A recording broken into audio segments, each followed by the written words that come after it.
Welcome back to Breakfast Television. It's time for Mom Talk, and today we're talking about something really important. Parents are going to want to listen up. I have certified ethical hacker Terry Cutler. Welcome back to the show. Thanks for having me. And we're talking about a very important issue, an issue that parents may not even be aware of. We're talking about child identity theft. Yeah.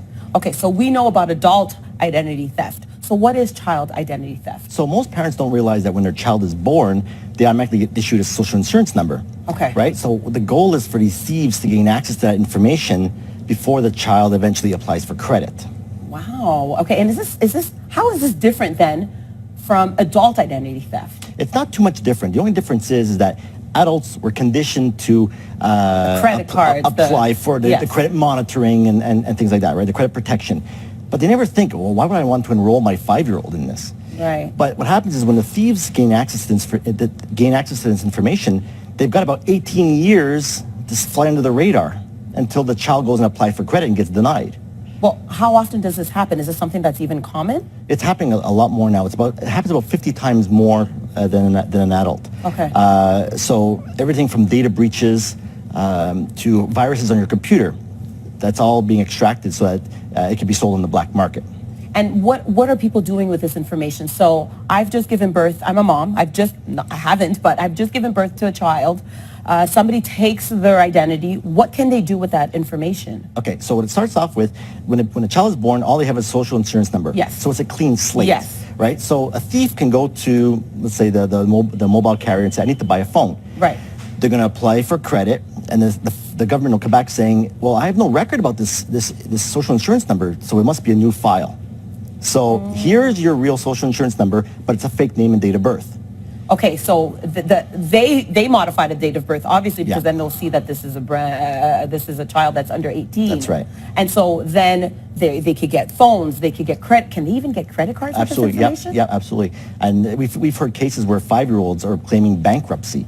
What? So yeah, so there's a couple of things you can look out for. Like if you're getting stuff in the mail for pre-approved credit cards and your kid's like 2 months old, something's wrong. Something's wrong. Something's wrong. Okay, so who's at risk here? For parents who are at home, they're listening, they're saying, okay, am I at risk? Who's at risk? And how do you get frauded out of your child's identity like that? Yeah, so almost obviously everyone's at risk, right? But always apply for credit monitoring, credit protection, even for your child the moment that they're born. Put them on the monitoring. This is not something a lot of parents think of, though. No, absolutely not. Okay. No, they're thinking about other stuff. And, because what happens is once the information is in the system, which is set up as fraudulent, it's very, very difficult to get that out. You know, they could be spending years trying to clean up that identity theft. Okay, so you can clean up the identity theft. You have a problem with it. What can parents do then to avoid this happening to them? Is there anything we can do? Because adult identity theft, you could go to the bank, you could get a protection. What can you do for your child? It's very, very difficult. I mean, obviously, the first thing is turn on your credit monitoring. Yes. Always make sure that your software and your computer is up to date, because that's how hackers are breaking into your system. They always wonder, well, what's so important on my computer that people are going to steal, right? I hear that comment all the time, and this is one of it. They extract your tax returns or your medical information, and then they go and apply for credit using that.